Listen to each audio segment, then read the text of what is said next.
วิทยุแห่งนี้30 นาทีโดยประมาณ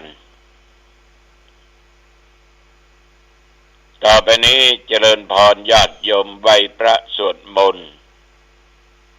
ถวายพระพรชัยมงคลแด่สมเด็จพระเจ้าลูกเธอเจ้าฟ้าพัชรกิติยภาขอพระองค์ท่านนั้นได้หายจากอาการเจ็บไข้ได้ป่วยมีสุขภาพกายแข็งแรงดุจดังเดิม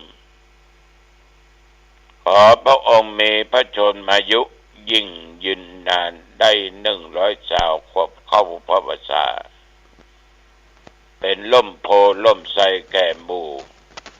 ประสบนิกรทั่วหน้าเอาละต่อไปนี้เราจะมาไหว้พระแล้วก็สวดมนต์ถวายพระพรชัยมงคลกันต่อไปอะระหังสัมมาสัมพุทโธภควาพระผู้มีพระภาคเจ้าเป็นพระอรหันต์ดับเพลิงกิเลสเพลิงทุกข์สิ้นเชิงตรัสรู้ชอบได้โดยพระองค์เองพุทธังภควันตังอภิวาเทมิข้าพเจ้าอภิวาทพระผู้มีพระภาคเจ้าผู้รู้ผู้ตื่นผู้เบิกบานกราบพระพุทธสวากขาโตภควตาธัมโมพระธรรมเป็นธรรมที่พระผู้มีพระภาคเจ้าตรัสไว้ดีแล้ว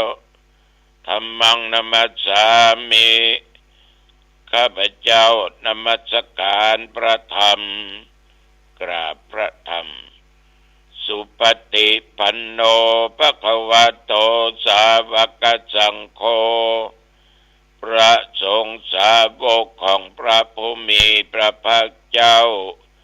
ปฏิบัติดีแล้วสังฆังนัมมามิข้าพเจ้านอบน้อมพระสงฆ์กราบพระสงฆ์นะโมตัสสะภะคะวะโตขอนอบน้อมแด่พระผู้มีพระภาคเจ้าพระองค์นั้นอะระหะโตซึ่งเป็นผู้ไกลจากกิเลสสัมมาสัมพุทธัสสะตรัสรู้ชอบได้โดยพระองค์เองนะโมตัสสะภะคะวะโตขอนอบน้อมแด่พระผู้มีพระภาคเจ้าพระองค์นั้นอะระหะโตซึ่งเป็นผู้ไกลจากกิเลสสัมมาสัมพุทธัสสะตรัสรู้ชอบได้โดยพระองค์เองนะโมตัสสะภะคะวะโตขอนอบน้อมแด่พระผู้มีพระภาคเจ้าพระองค์นั้นอะระหะโตซึ่งเป็นผู้ไกลจากกิเลสสัมมาสัมพุทธัสสะตรัสรู้ชอบได้โดยพระองค์เองพุทธังสรณังคัจฉามิธัมมังสรณังคัจฉามิสังฆังสรณังคัจฉามิตุติยัมปิพุทธังสรณังคัจฉามิตุติยัมปิธัมมังสรณังคัจฉามิตุติยัมปิสังฆังสรณังคัจฉามิตุติยัมปิธัมมังสรณังคัจฉามิตติยัมปิธัมมังสรณังคัจฉามิตติยัมปิสังฆังสรณังคัจฉามิ ยะโตหังภะเคเนอะเลญะญะชาติยะชาโตนาปิชานาเมสันจิจาปานังชีวิตาโบโรเปตาเตนะสัจเจนะโสติเตโหโตโสติขัพพัชชะโคชังโคสติสังฆาโตธัมมานังวิจโยตถาวิริยัมปิติปัสสัตติโพชังคาจัตตถาภะเรสัมมาทุเปกะโพชังคาสัตเตเตสัพพัทธัสสินามุนินาสัมมาทัคคาตาภาวิตาภาหุลิกตาสังวัตตันติอภิญญายานิพพานายาจะโพธิยาเอเตนะสัจจวัชเชนะโสติเตโอตุสัพพทาเอกัสสมิงสัมมะเยนะโทโมคขัลลานัญจะกัสสปังกิลาเนตุขิเตทิสวาโพชังเทสัตตะเทสัญเยเตจะตังอาภินันติตวาโรคามุจจิงสุตังคะเนเอเตนะสัจจบัชเชนะโสติเตโหตุสัพพทาเอกทาธรรมราชาปิเกลัญเยนะปิปิริโตจุนตาเทเรนะตัญเยวะภานาเปตวานะสาธารังสัมโบติตวาจะอาภาธาตัมหาวุธาสิธานะโสเอเตนะสัจจวัชเชนะโสติเตโหตุสัพพทาปะอินาเตจะอาภาธาตินนันนัมปิมะเอสินังมัคคาหัตถกิเลสาวะปัตตานุปติธัมมะตังเอเตนะสัจจวัชเชนะโสติเตโหตุสัพพทาภวัตุสัพพมังคะลังรักขันตุสัพพเทวตาสัพพพุทธานุภาเวนะสัทธาโสติภวันตุเตภวตุสัพพมังคะลังรักขันตุสัพพเทวตาสัพพธัมมานุภาเวนะสัทธาโสติภวันตุเตภวตุสัพพมังคะลังรักขันตุสัพพเทวตาสัพพสังฆานุภาเวนะสัทธาโสติภวันตุเตด้วยคำสัตย์นี้ขอถวายพระพรกรมอุตุได้ประกาศบอกว่านับตั้งแต่ตะวันวาตอนเช้ามาจนถึงเช้าของวันนี้วัดหนองตองและใกล้เคียงตะวันนี้มีฝนตกหลังจากที่กินข้าวน้ำข้าวงายเจ้ากันเรียบร้อยฝนได้ลงหามาบะก็มีวี่แววว่าจะมีฝนตกลมก็มีแต่ไม่แรงอุณหภูมิตะวันนี้39 องศาเวลาปัจจุบันนี้22 องศาก็ออกไม่ออกญาติโยมบางที่ก็ตกหนักบางที่ก็ตกน้อยอันที่แบบชอบก็คือที่ปลูก พืชพักสวนครัวแบบล้มลุกอันนี้เขาชอบเกิดว่าบะเห็บตกนี่นะแต่ว่าที่เปิ้นจะเนี่ยให้เนี่ยนะต้นไม้ต้นตอกอะไรต่างๆนั่นนะชอบ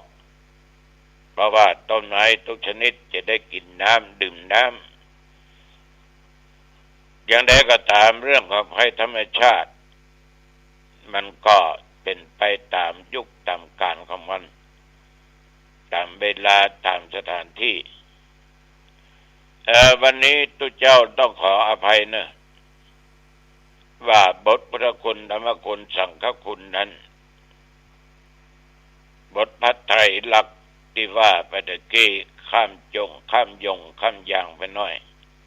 ต้องขออภัยกับญาติกับโยมแต่ว่านี่มาจนถึงปัจจุบันนี้ญาติโยมเมื่อตะวันวากินของงายฉันของงายเขาเจ้าก็อยู่วัดฉันเพลแล้วประมาณบ่าย2 โมงเจ้าหน้าที่บจ.จังหวัดเชียงใหม่องค์การมาส่วนจังหวัดเชียงใหม่ได้ส่งเจ้าหน้าที่มาเรื่องการจัดฟังเทศน์ทำเนียมมหาชาติแต่มาดูระเบียบแล้ว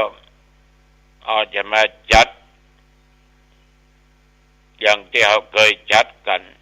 ฟังเทศน์บนวิหารมีนักเรียนมีคนเฒ่าคนแก่มานั่งรับฟังตั้งแต่ต้นจนจบ13-14ถึงอานิสงส์ตามกฎระเบียบของอบจ.เพิ่นว่าได้ต้องจัดเข้าฐานนักเรียนเข้าฐานเอาตัวเจ้ามาบรรยายมาเทศแต่ละฐานเลี้ยงข้าวเลี้ยงน้ำอันนั้นก็ธรรมดาละต้องมีอาหารเบรกอาหารบ้างดูแล้วญาติโยมจัดไปแล้วก็คงจะได้อย่างไว้กับคณะสงฆ์สักอย่างจะว่าช่วยกันรักษาประเพณีวัฒนธรรมก็บ่ใช่เพิ่นต้องจัดไปตามกฎระเบียบคืออบรมจริยธรรมศีลธรรมก็อยู่ในระหว่างพิจารณาว่าจะเอาหรือไม่เอาก็ได้ได้จากับโยมเจ้าหน้าที่ต้องขอบคุณเป็นอย่างมากที่มีน้ำจิตน้ำใจตกค่ำตกมืดมาตะวันนี้ออกกำลังกายพอสมควรก็นุ่งห่มผ้าเรียบร้อยออกจากวัดไปกิจงานข่าวดำไปเทศน์ที่บ้านป่าห้าเปิ้นเป็นอดีตคณะกรรมการเปิ้นเคยบวชอยู่ในวัดในวาเป็นตุเจ้าลาสิกขาออกไปมีครอบครัวต้องไปโลกญาติโยมทั้งหลายแต่ว่านี้ตุหลวงกรรมการวัดลำวัดแก่วัดผู้จารวัดเพิ่นเป็นเจ้าภาพกันและเพื่อนพ้องมิตรสหายลูกเต้าหลานเลนก็เป็นเจ้าภาพร่วมกันก็ใช้เวลาเทศน์ถึงไหว้พระสมทานอัปศีลปันปอนจบเริ่ม2:04 นาทีจบ3:04 นาทีต้องขออนุโมทนาขอบใจต่อญาติต่อโยมทุกท่านทุกคนที่ตั้งอกตั้งใจฟังธรรมะจากอาตมาภาพคืนที่ผ่านไปวันนี้เอาปะกันนอกที่บ้านตองกายอำเภอหางดงนะที่บ้านตองกายที่อำเภอหางดงอันเนี้ย8 โมงเมื่อคืนเนอก็ออกไม่ออกเอาปะกันท่านทั้งหลาย วิสาขบูชามาทุกคณะทีนี้เดือน8เพ็งด้วยตรงกับวันพุธนะเอาจะหันได้ว่าถ้าเพ็งพุธเนี่ยญาติโยมชอบทำบุญตักบาตรในตอนเช้าเพราะถือว่าพระมหาอุปคุตเถระเจ้านั้นเป็นปราบมารแล้วก็เป็นคงจะออกไปรับบิณฑบาตเป็นความเชื่อก็ทำได้ดีแบบคิดเป็นอย่างกันเขาทำดีเขาก็ได้ผลดีตอบฉะนั้นมันสมาเป็นวันสำคัญทางศาสนาเป็นวันวิสาขบูชาวันสำคัญของพี่น้องชาวโลกเขาเป็นวันคล้ายวันประสูติตรัสรู้ดับขันธ์ปรินิพพานฉะนั้นญาติโยมถ้าใกล้ๆจะนำรายละเอียดมามาจาวัดพระธาตุเจ้าดอยสุเทพอำเภอเมืองเชียงใหม่บันไดเจริญพุทธมนต์ส่งน้ำอบรมสมโภชน้ำส่งพระราชทานพระธาตุเจ้าเจดีย์ของวัดพระธาตุเจ้าดอยสุเทพมาหลายวันละกินของงายก็สวดตกค่ำมาก็สวดกลางคืนก็ฟังเทศน์สำหรับตัวเจ้าตัวนี้จะไปวันพรุ่งนี้วันที่19ได้เจริญพุทธมนต์เวลา 16:04 น.ที่ลานวัดพระบรมธาตุเจ้าดอยสุเทพอำเภอเมืองจังหวัดเชียงใหม่ญาติโยมชีวิตเอานั้นผ่านไปมันบ่หวนขึ้นมาที่เก่า มันไปทางหน้าติ๊กเหมือนกับต้นไม้มันใกล้ฝั่งต้นไม้ถ้าหากมันบ่พัวหากมันบ่เสียหากมันมีนักก็สามารถยืนตัวอยู่ได้มึนแต่ไม้ใกล้ฝั่งเนี่ยมันจะถูกน้ำเจาะมาได้ออกก็บ่สามารถที่จะร่วงรู้ได้ฉะนั้นเมื่อมันเป็นชนี้ก็บ่ดีตั้งอยู่ในความประมาทนะญาติโยมเน้อรีบสร้างแต่คุณงามความดีเพราะตัวเจ้าบอกเสมอว่าความดีมันมีขายไปเสาะซื้อที่ไหนจ้างเถอะกำมะแปงสังกำแปงก็มามีหางดงก็มีสลับปีก็มีด้วยสเก็ตก็มีเมืองเชียงใหม่สมบัติทองแม่วางก็มาขายถ้าอยากได้ต้องทำเองบาปก็เช่นเดียวกันมีขายอยากได้ก็ทำเองเขาจะทำอย่างไรทำดีว่าทำไม่ดีก็ขอฝากกับญาติกับโยมทำในสิ่งที่ดีๆทำแต่สิ่งที่ดีๆเพราะชีวิตสังขารของเราเนี่ยท่านทั้งหลายมันผ่านไปบอกว่าแต่ฟังมันจะหยุดเมื่อใดน้ำจะมาปัดมาตีเอามันหยุดไปเมื่อใดเอามาสามารถที่จะหูได้เพราะสังขารเป็นเพียงแต่ของที่ปรุงแต่งอันนี้หมายถึงร่างกายของคนเราสิ่งที่รวมเข้ากันเป็นรูปเป็นร่างหรือปรุงแต่งขึ้นมาด้วยธาตุสี่ดินน้ำลมไฟ